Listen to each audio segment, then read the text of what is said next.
محمد آل محمد. سورہ فاتحہ تمام مرحومین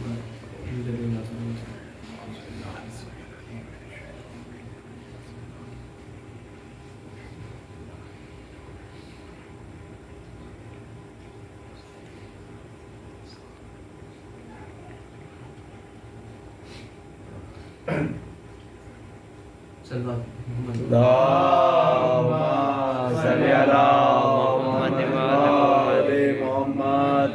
أعوذ بالله السميع العليم من الشيطان اللعين الرجيم. بسم الله الرحمن الرحيم.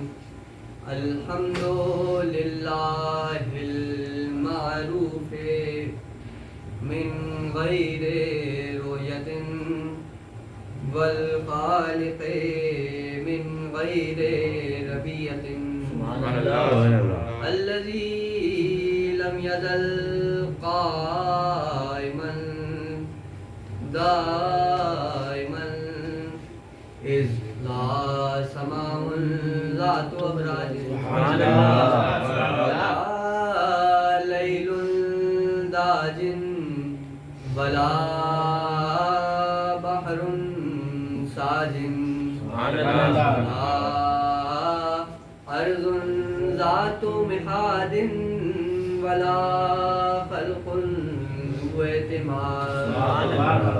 والصلاة والسلام والتحية والإكرام على نبي الرحمة وخازن المغفرة وقائد الخير والبركة ومنقذ العباد من الهلكة سيدنا ومولانا أبي القاسم محمد. اللهم صل على محمد وآل محمد وأهل بيته الطيبين الطاهرين المعصومين المظلومين الذين أذهب الله عنهم الرجس وطهرهم تطهيرا. اللهم صل على محمد وآل محمد. أما بعد فقد قال رسول الله صلى الله عليه وآله وسلم أطلب العلم من المهد إلى اللحد. صلوات.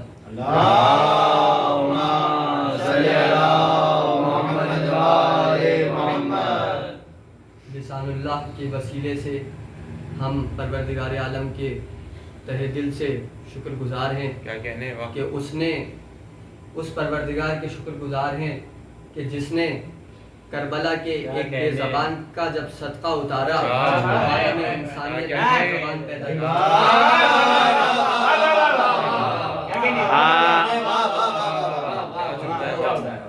یوں تو تقریر ایک مشکل ترین مرحلہ ہے. تقریر کرنے والے یہاں بیٹھے ہیں, پڑھنے والے یہاں بیٹھے ہیں, تو تقریر خود ایک مشکل ترین مرحلہ ہے. تقریر کرنا کوئی آسان بات ہے نہیں. سننے والوں کو شاید لگتا ہو کہ بہت آسان ہے, مگر جب یہاں آ کر بیٹھ کر گویائی کی جاتی ہے تو اندازہ ہوتا ہے کہ یہ کتنا مشکل ہے. تو میں کہہ رہا تھا کہ تقریر خود ایک مشکل ترین مرحلہ ہے, اور جب تقریر کرنی ہو کربلا کی کسی تو کربلا کا تو تصور ہی مصائب کا تصور ہے. جب کربلا کا نام ذہن میں آئے یا کربلا سے منسوب کسی بھی ہستی کا نام ذہن میں آئے تو سب سے پہلے جہاں دماغ جاتا ہے وہ ہے مصائب. جیسے مثلا میں آپ سے کہوں یا آپ مجھ سے کہیں کہ بھائی آپ کو تقریر کرنی ہے حضرت علی اکبر کے فضائل پر, تو یہ اتنا مشکل ہے نہ کہ یہ کہہ دیا جائے کہ آپ کو تقریر کرنی ہے فضائل علی اصغر پر. تو ایسے بچے پر تقریر کرنا جو ابھی 6 مہینے کا ہونے والا ہے, جو ابھی 6 مہینے کا ہوا نہیں, جو ابھی 6 مہینے کا ہونے والا ہے. جن لوگوں نے بچے پالے ہیں وہ اس بات کو جانتے ہیں, چاہے باپ ہو, ماں ہو, بھائی بہن, ماموں, چچا, تایا, پھوپھی, خالہ, نانا نانی, دادا دادی, جو لوگ بچوں کی پرورش کر رہے ہیں وہ یہ جانتے ہیں کہ 6 مہینے کا بچہ کیا ہوتا ہے. یعنی ابھی 6 مہینے کے بچہ جو ابھی 6 مہینے کا ہونے والا ہے اس کی آنکھیں بھی نیم بند ہوتی ہیں, ابھی اس کی آنکھیں صحیح سے نہیں کھلی ہوتی, ابھی وہ گھٹنیوں چلنا سیکھے گا, ابھی اس کی مٹھیاں کھلیں گی. جب اس کی مٹھیاں کھلیں گی تو یہ نفسیات ہے کہ ماں بچے سے کہے گی بیٹا وہ دیکھو چاند کو بلاؤ, جب مٹھیاں کھلیں گی تو اس کو بلائے گی. ابھی تو بچے نے چاند کو دیکھ کر گھمکنا بھی نہیں سیکھا. ایسے بچے پر تقریر کرنا بہت مشکل کام ہے, لیکن آسان ہے اگر بچہ بنی ہاشم کے خاندان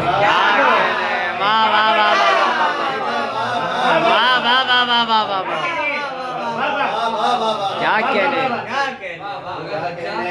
بنی ہاشم کے خاندان, پھر وہ 6 مہینے میں وہ کام کرتا ہے جو بڑے بڑے بزرگ 60 برس میں بھی بنی ہاشم کے خاندان کا وہ کام کرے گا جو بڑے بزرگ 60-80 برس کی عمر میں بھی نہیں کر پاتے. بچے میں جو سب سے زیادہ مرکزی حیثیت بچے کی شخصیت میں رکھتی ہے وہ ہے عصمت, کیونکہ وہ بچہ جس نے ابھی کچھ سنا نہیں ہے, ابھی کچھ دیکھا نہیں ہے, نہ اس نے کسی سے کوئی گالی سنی, نہ اس نے کوئی بری چیز دیکھی, نہ اس کے ہاتھوں نے برا کیا, نہ وہ قدموں سے برے کی طرف گیا, برائی کی طرف گیا, تو وہ بچہ ابھی عصمت کی منزل پر ہے, اس بچے کو معصوم کہا جاتا ہے. اب رسول اللہ کی کئی احادیث میں اور قرآن کی کئی آیات میں اور من جملہ قیامت کی جتنی نشانیاں لکھی ہیں ان میں بھی یہ ایک نشانی لکھی ہے کہ قیامت آنے سے 40 برس پہلے بچے پیدا ہونا بند ہو جائیں گے. کیوں بند ہو جائیں گے؟ اسی لیے کیونکہ قیامت ہے اللہ کا عذاب, اور اگر اللہ کا عذاب آیا اور اس روئے ہستی پر اگر کوئی بچہ موجود ہے اور وہ بچہ اس عذاب کا شکار ہو گیا تو اللہ کی عدالت پر حرف آ جائے گا کہ اے پروردگار تیرے عذاب میں ایک معصوم بچہ بھی بہہ گیا تیرے. اور یہ ہو چکا کہ جب نوح کا طوفان آیا, جسے طوفان نوح کہتے ہیں, تو نوح کے طوفان آنے سے 40 برس پہلے بچے پیدا ہونا بند ہو گئے تھے. قرآن کی آیت ہے کہ قرآن میں اللہ نے بتائی ہے یہ بات کہ نوح کے طوفان آنے سے 40 برس پہلے بچے پیدا ہونا بند ہو گئے تھے. جیسے ہی جملہ دوں گا مجھے یقین ہے کہ سب بولیں گے نوح کے طوفان آنے سے 40 برس پہلے بچے پیدا ہونا بند ہو گئے تھے. کیوں؟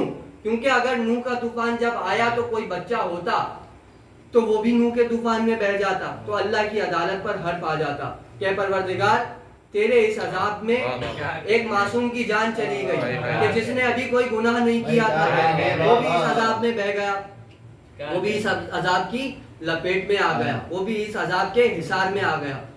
تو جہاں اب آپ اس کا مطلب آپ دیکھیں نا ریپلیکا ہے کہ بچے پیدا ہونا بند ہو گئے. اس کا مطلب یہ ہے کہ اگر بچہ دنیا میں ہے تو عذاب نہیں آئے گا, جہاں بچہ ہوگا وہاں عذاب نہیں آئے گا, جب تک بچے وہاں قیامت نہیں آئے گی. امام حسین کو معلوم تھا کہ کربلا میں دنیا کے سب سے بڑے شرابی جمع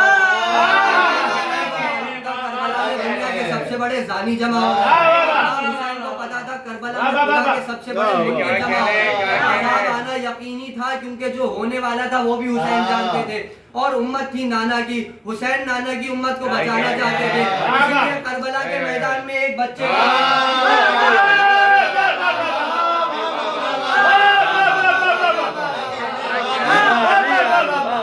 کربلا میں علی اصغر کو نہیں امت کو عذاب الہی سے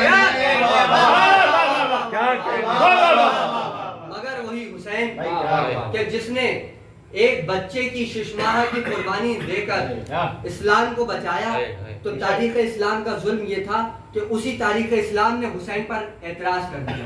وہی تاریخ اسلام معترض ہو گئی کہ حسین کو جب معلوم تھا, حسین جب عالم غیب تھے تو ایک بچے کو کیوں لے کر آ گئے میدان میں. تو جب حسین کو یہ معلوم تھا کہ اعتراض ہوگا تو رسول اللہ کو بھی معلوم تھا کہ میرے حسین پر یہ اعتراض ہوگا کہ یہ کربلا میں بچے کو کیوں لے آیا.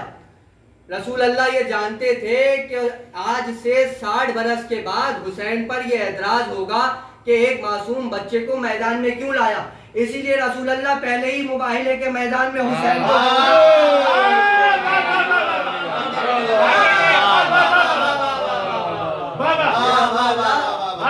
رسول اللہ حسین کو گود میں لے کر مباہلے میں حسین کو گود میں نہیں لا رہے. یہ جو حسین کربلا میں علی اصغر کو لے کے آئیں گے اس کی دلیل رسول اللہ نے پہلے دی. اور رسول حسین کو کیوں لائے مباہلے کے میدان میں؟ حسین کو کیوں لائے؟ اسی لیے کیونکہ جب تک بچہ نہ ہو جھوٹے کو جھوٹا ثابت نہیں کیا جائے. آپ دیکھیے کہ 9 لاکھ کا لشکر تھا اس طرف اور ادھر تھے کل 72. وہاں 9 لاکھ میں ایک بھی بچہ نظر نہیں آئے اور یہاں 72 میں بچہ تھا. تو جہاں بچہ ہو، بچہ معصوم ہے، بچہ جھوٹ بولتا نہیں ہے. تو جہاں بچہ ہو وہاں سچائی ہوتی ہے، وہاں صداقت ہوتی ہے، اور جہاں بچہ نہ ہو وہ جھوٹ ہوتا ہے.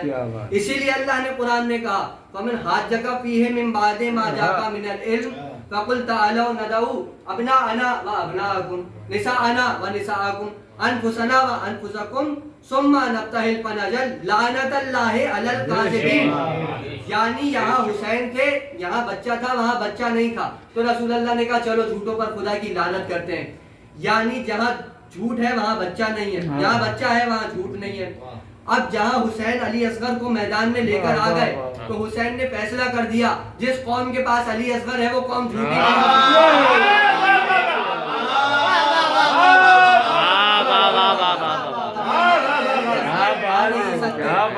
دور میں علی اصغر ہے نہیں. تو پھر ہمارے پاس کیا ہے؟ ہمارے پاس علی اصغر کا جھولا ہے. اب ہم علی اصغر کا جھولا لے کر نکلتے ہیں. جس قوم کے پاس جھولا ہے وہ قوم جھوٹی نہیں. جس قوم کے پاس جھولا ہے وہ قوم جھوٹی نہیں ہو سکتی. اور اللہ نے کہہ دیا لعنت اللہ علی الکاذبین. یہاں کافرین کیوں نہیں کہا؟ آیت میں کافرین بھی آ سکتا تھا کہ کافرین پر اللہ کی لعنت. کہا لعنت اللہ علی الکاذبین. کافرین اسی لیے نہیں کہا کیونکہ وہ ہے عالم غیب کا خالق، علم غیب تخلیق کرنے والا. اسے معلوم تھا کہ یہ قوم جس کے پاس جھولا ہے، یہ قوم جب محرم میں جھولا لے کے نکلے گی تو اس کو کافر کہا جائے گا. پہلے ثابت کر دیا تو لعنت کافرین پر نہیں کاذبین.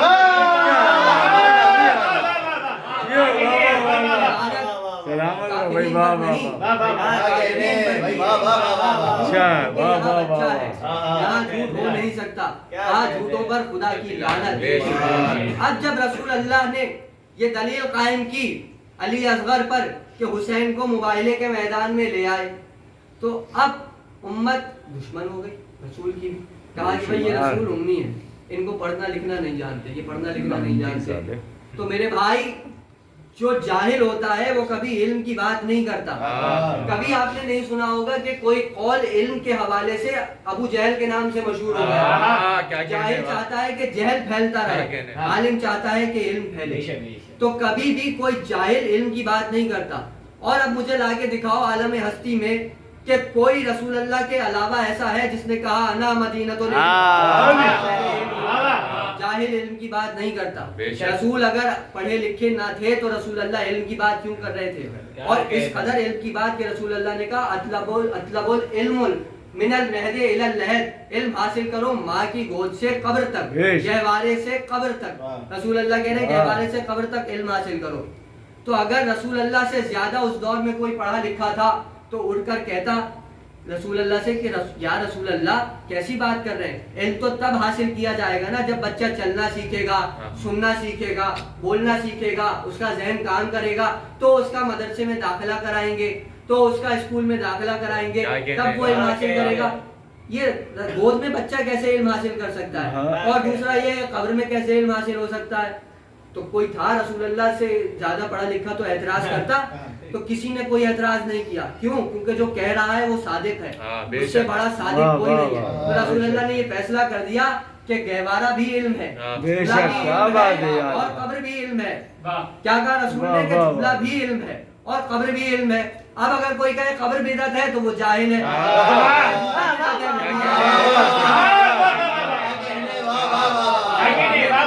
وہ بھی جاہل، جو قبر کو بدعت کہے وہ بھی جاہل. اب رسول نے کہا ہے تو ہے.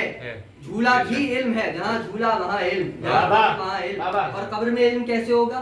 قبر میں علم ایسے ہوگا کہ اگر آپ کو نہیں سمجھ میں آتا تو قبلہ علامہ ماجد رضا عابدی نے کئی جگہ بتایا ہے، میں اس کو دہرا رہا ہوں کہ اگر ہم نہ ہوتے تو کوئی نہیں بتا سکتا تھا کہ قبر میں علم کیسے حاصل کیا جا سکتا ہے. تو آ کے جب ہمارا کوئی مردہ دفن ہو تو آ کے دیکھ لینا، ہم اس کے شانے ہلا کے کہتے ہیں اسمع افہم، سن اور سمجھ. قبر میں بھی علم دیتے ہیں. اب گہوارے کا علم کیا ہے؟ رسول اللہ نے کہا جہاں جھولا وہاں علم، جہاں علم وہاں جھولا، علم ہے قرآن، جہاں قرآن وہاں جھولا، جہاں جھولا وہاں قرآن۔ قرآن میں کل 2 جگہ جھولے کا تذکرہ آیا اور اللہ نے کہا کہ جھولا ہماری پسندیدہ ترین چیزوں میں سے ایک چیز ہے۔ قرآن میں اللہ نے جھولے کا تذکرہ ایسے کیا، کہا مہدن بہا۔ یہودیوں نے مریم سے آ کے کہا کہ مریم یہ بچہ کس کا ہے؟ تو مریم نے کہا اس بچے سے خود پوچھو، اشارہ کیا کہ اس بچے سے خود پوچھو۔ تو یہودیوں نے کہا مہدن بہا، یہ کیسے بولے گا جو جھولے میں جھول رہا ہے؟ یہ بچہ کیسے بولے گا جو جھولے میں جھول رہا ہے؟ تو اب کہا کہ یہ بچہ بول نہیں سکتا۔ یہودی تھے جاہل قوم، یہودی جاہل قوم تھی جو یہ کہہ رہی تھی کہ جھولے میں، اب یہاں سے 2 فکر ہمارے سامنے آ گئی، ایک فکر رسول اللہ ہے، ایک فکر یہودی ہے، ایک جاہل قوم کی فکر ہے، ایک رسول اللہ کی فکر ہے۔ رسول کی فکر یہ ہے کہ جھولے میں علم حاصل کرو، یہودی کی فکر یہ ہے کہ جھولے میں بچہ بول نہیں سکتا، جھولے میں بچہ بول نہیں سکتا۔ 2 فکر سامنے آ گئی، کہا کہ یہ بچہ بول نہیں سکتا جو جھولے میں ہے۔ تو اب بار بار یہودی اصرار کر رہے ہیں کہ مریم یہ بچہ کس کا ہے، جاہل قوم یہ اصرار کر رہی ہے نبی کی بیٹی سے کہ یہ بچہ کس کا ہے، بچہ بول ہی نہیں رہا۔ کیوں جب بولے گا جب بچے سے پوچھا جائے گا۔ تو اب یہودی قوم کہہ رہی ہے کہ یہ بچہ بول نہیں رہا، تو اب مریم کہہ رہی ہے کہ اس بچے سے پوچھو، اس بچے سے پوچھو۔ تو کیا مریم بول نہیں ہے؟ بھائی قرآن میں تو ہے کہ مریم نے تو چپ کا روزہ رکھا تھا، مریم بولی تو نہیں، اشارے سے کہہ رہی تھی اس بچے سے پوچھو، اس بچے سے پوچھو۔ جاہل قوم سے مریم کہہ رہی ہے کہ اس بچے سے پوچھو اشارے سے۔ یا جناب مریم آپ ذرا سا زبان ہلا کر کہہ دیتی کہ اس بچے سے پوچھو۔ جناب مریم نے یہ فیصلہ دے دیا کہ اگر قوم جاہل ہو تو نبی کی بیٹی اسے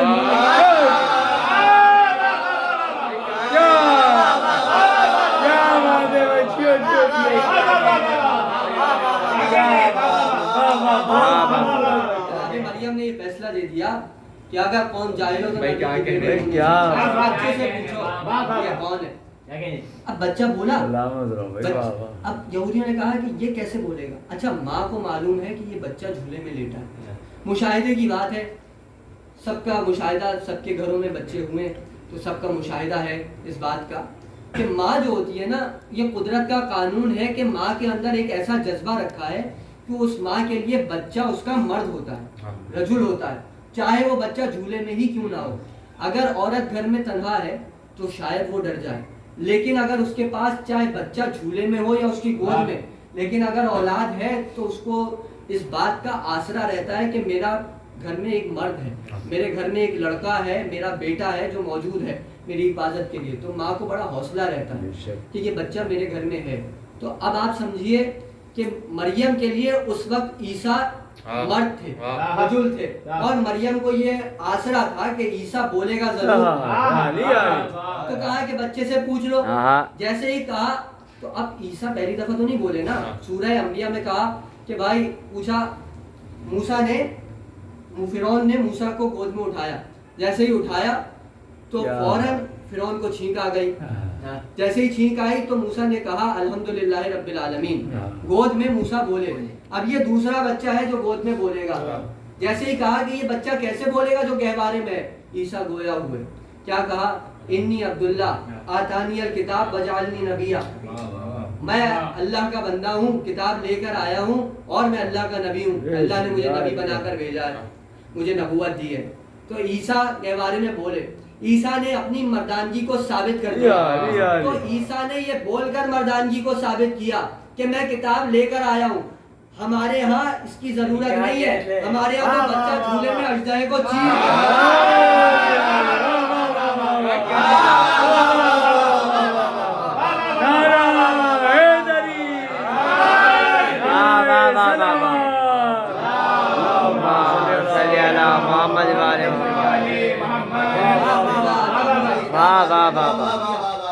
انی عبداللہ آتانی الکتاب وجعلنی نبیہ، کیا کہا کہ میں کتاب لے کر آیا ہوں، کتابیں نہیں کتاب۔ اگر علی رسول کی گود میں کہہ دیتے یا رسول اللہ کیا سناؤں، قرآن سناؤں، تو عیسیٰ اور علی برابر ہو جاتے ہیں۔ بتائیے کیا سناؤں، قرآن سناؤں یا تو علی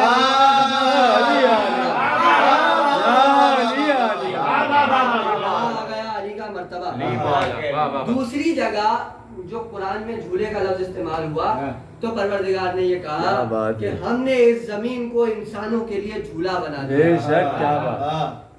اب جھولے کو آپ سمجھیے کہ جھولا کیا ہے. جھولے کی عظمت کہ بچہ جب جھولے میں لیٹا ہے تو ماں کو یہ اطمینان ہے کہ میرا بچہ جھولے میں جھولا ہے. ماں سکون سے ہے, ماں کو کوئی پریشانی نہیں ہے کہ ابھی یہ بڑے ہو کے عالم بنے گا یا جاہل بنے گا, چور بنے گا یا حکمران بنے گا یا ڈکیتی کرے گا. ابھی ماں کو کچھ بھی نہیں پتا, لیکن اس کو اطمینان ہے کہ ابھی میرا بچہ عصمت کی منزل پہ ہے کیونکہ جھولے میں جھول رہا ہے. اور اللہ 70 ماؤں جیسی مامتا رکھنے والا, اس نے تو پوری دنیا کو انسان کے لیے جھولا بنا دیا. کہہ رہا ہے ہم نے اس زمین کو انسانوں کے لیے جھولا بنا دیا. تو اب آپ سوچئے کہ اللہ انسانوں سے کتنی محبت کرتا ہے. تم کرتے رہو چوریاں, تم کھاتے رہو کسی کا حق, مگر اللہ کہہ رہا ہے کہ ہم نے تمہارے لیے جھولا بنا دیا. جب آؤ گے تو دیکھا جائے گا. یہ سائنس کہتی ہے کہ زمین گردش میں ہے, زمین گردش کر رہی ہے. اگر زمین کی حرکت رک جائے تو انسانوں کے پتے پھٹ جائیں گے, انسانوں کے پتے پانی ہو کر بہہ جائیں گے. اگر زمین رک جائے, زمین کی گردش رک جائے, تو جھولا جب رک جاتا ہے تو ماں پریشان ہو جاتی ہے کیونکہ بچہ رونے لگتا ہے, تو ماں پھر جھولا جھلانے لگتی ہے. یہ نفسیات ہے, یہ مشاہدہ ہے کہ ماں پھر بچے کا جھولا جھلانے لگتی ہے اگر جھولا رک جائے. تو قیامت میں بھی یہی ہوگا کہ زمین کی گردش رک جائے گی اور تمام پہاڑ ریزہ ریزہ ہو جائیں گے, بادل روئی کی طرح پھیل جائیں گے. تو یہ قیامت میں یہی ہوگا کہ زمین کی گردش رک جائے گی. ماں کا آسرا ہوتا ہے جھولا. اب چاہے جھولا ہاتھ کو کہہ لیجئے, اگر باپ کے ہاتھ میں بچہ آ گیا تو باپ کا ہاتھ جھولا, ماں کی آغوش میں بچہ ہے تو ماں کی آغوش جھولا. لکڑی کا جھولا ہوتا ہے, کپڑے کا جھولا ہوتا ہے, لوہے کا جھولا ہوتا ہے. جھولا ماں کا آسرا ہوتا ہے. موسیٰ کی ماں کا آسرا تھا وہ صندوق جو موسیٰ کا جھولا تھا. اللہ نے کہا کہ اے مادر موسیٰ, اپنے اس بچے کو موسیٰ کو صندوق میں ڈال کر دریا میں بہا دو. فضائل پڑھ رہا ہوں. اپنے اس بچے کو صندوق میں ڈال کے بہا دو. سورہ بنی اسرائیل میں اللہ کہتا ہے کہ ہم نے مادر موسیٰ سے جب یہ وحی کی کہ بچے کو بہا دو تو مادر موسیٰ کا قریب تھا کہ کلیجہ پھٹ جاتا. ہم نے مادر موسیٰ کے جگر کو تھام لیا, ہم نے مادر موسیٰ کے کلیجے کو تھام لیا. تو جہاں ماں سے بچہ جدا ہو تو اللہ کو ماں کا کلیجہ تھامنا پڑتا ہے. مگر جب حسین علی اصغر کو لے کر گئے تو ہم نے کبھی قرآن کی یہ آیت نہیں پڑھی کہ اللہ نے کہا کہ ہم نے رباب کا کلیجہ تھام لیا. اسی لیے کیونکہ علی ایسی قوم لے کر آئے تھے جو مادر عیسیٰ سے بھی افضل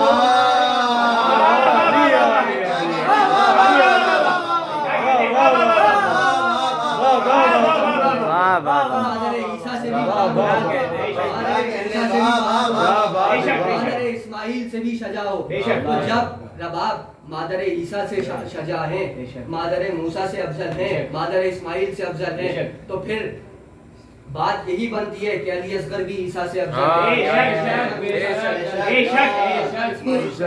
ہے.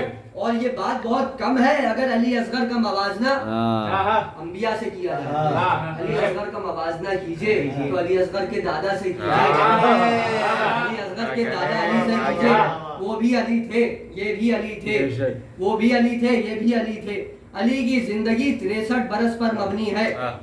63 برس میں علی کی 63 برس کی زندگی میں دعوت ذوالعشیرہ بھی ہے, جنگ خیبر بھی ہے, جنگ خندق بھی ہے, جنگ ذات سلاسل بھی ہے, شب ہجرت بھی ہے, فتح مکہ بھی ہے, اور یہاں تک کہ غدیر بھی ہے. علی کی 63 برس کی زندگی کو اگر میں 2 جملوں میں بند کر دوں تو علی کی 63 برس کی زندگی رسول اللہ کے ہاتھ سے رسول اللہ کے ہاتھ تک ہے. یعنی 16 رجب کو رسول گئے تو علی کو ہاتھوں میں لیا, اور غدیر میں علی کو ہاتھوں میں یہ ہے 63 برس کی زندگی رسول کے ہاتھوں سے رسول کے ہاتھوں تک. اس چھوٹی سی جملے میں علی نے 63 برس گزار دیے. جن کاموں کو کرنے کے لیے علی نے 63 برس گزار دیے ان کاموں کو علی اصغر نے حسین کے ہاتھ سے 6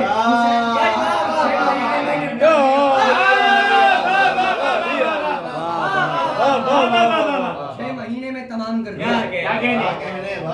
وہ بھی علی تھا, یہ بھی علی تھے. رسول اللہ گئے تھے کعبے میں لینے کے لیے, کعبے سے لے کے آئے تھے علی کو, اور یہاں حسین نے کہاں سے گود میں لیا؟ علی اصغر کی ولادت کہاں ہوئی؟ علی اصغر کی ولادت حسین کے گھر میں ہوئی، امام حسین کے گھر میں ہوئی. امام حسین کا گھر صحن مسجد نبوی میں ہے، مسجد ہے اللہ کا گھر. تو یہی کہا جائے گا کہ علی اصغر کی ولادت بھی اللہ کے گھر میں ہوئی، علی کا ظہور بھی اللہ کے گھر میں، علی اصغر کا ظہور بھی اللہ کے گھر میں. فرق یہ ہے کہ علی کا ظہور مکے کے گھر میں ہوا تھا، علی اصغر کا ظہور مدینے کے گھر میں ہوا تھا. وہ پہلے گھر میں آئے تھے، یہ دوسرے گھر میں آئے ہیں. وہ اللہ کے پہلے گھر میں آئے تھے، یہ اللہ کے دوسرے گھر میں آئے تھے. اسی لیے کیونکہ وہ اللہ کا پہلا علی تھا، یہ اللہ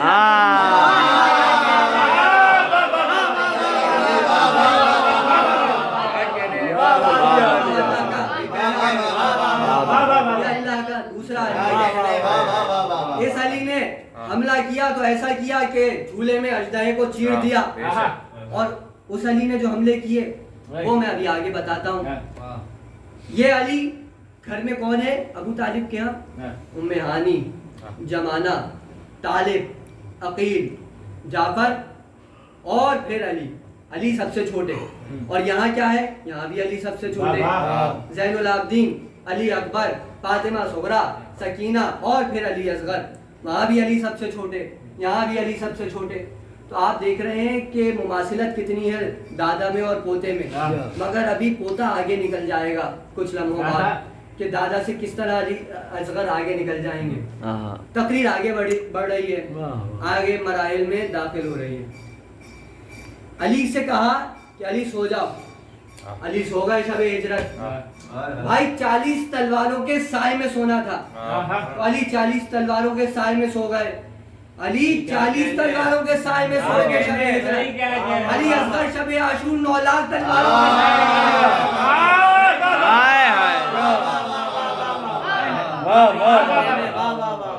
رسول اللہ جانتے تھے نا کہ 40 تلواریں سر پہ آ جائیں گی کافرین کی. تو اسی لیے علی کو سلایا. بھائی اسی کو سلائیں گے، اسی کو تو جھولے میں سلائیں گے، بستر پہ سلائیں گے رسول اللہ کہ جو جھولے میں اژدہے کو چیرتا ہو. اسے تھوڑی سلائیں گے جو سانپ کو دیکھ کر رونا جائے گا جو جھولے میں اژدہے کو چیرتا ہو. اب علی اصغر سو رہے ہیں شب عاشور، بڑی سکون کی نیند سو رہے ہیں. اسی لیے کیونکہ صبح کام بہت بڑا کرنا ہوتا ہے. جب کسی کو صبح بہت بڑا کام کرنا ہوتا ہے تو وہ رات کو بہت سکون کی نیند سوتا ہے. کہتے ہیں بھائی کمرے کی لائٹیں بند کر دو، ان کے آرام میں خلل نہ پڑے. اسی لیے کیونکہ صبح ان کو بہت بڑا کام کرنا ہے، صبح ان کو بہت بڑا کام کرنا ہے. اسی لیے ان کو سونے دینا، ان کے آرام میں خلل نہ پڑے. شب عاشور علی اصغر ہی سوئے تھے. اگر آپ مقتل پڑھیں تو 72 کربلا کے شہداء جاگ کر نمازیں پڑھ رہے تھے اور علی اصغر سکون کی نیند. تو اب جملہ سن لیجئے کہ علی اصغر سو رہے ہیں، 72 نمازیں پڑھ رہے ہیں. اگر میزان کربلا میں ایک پلڑے میں 72 کی نمازوں کو رکھا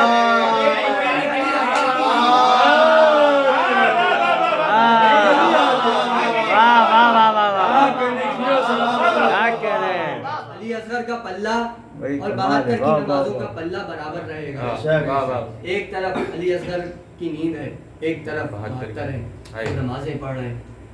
اب صبح عاشور آئی، حسین نے علی اصغر کو گود میں لیا، رات بھر سکون سے سوئے. جب حسین نے آواز دی حل من ناصر، استغاثہ دیا، تو علی اصغر منقلب ہو گئے اور اپنے آپ کو جھولے سے گرا دیا. علی اصغر نے خود کو جھولے سے گرایا، گویا کہا لبیک.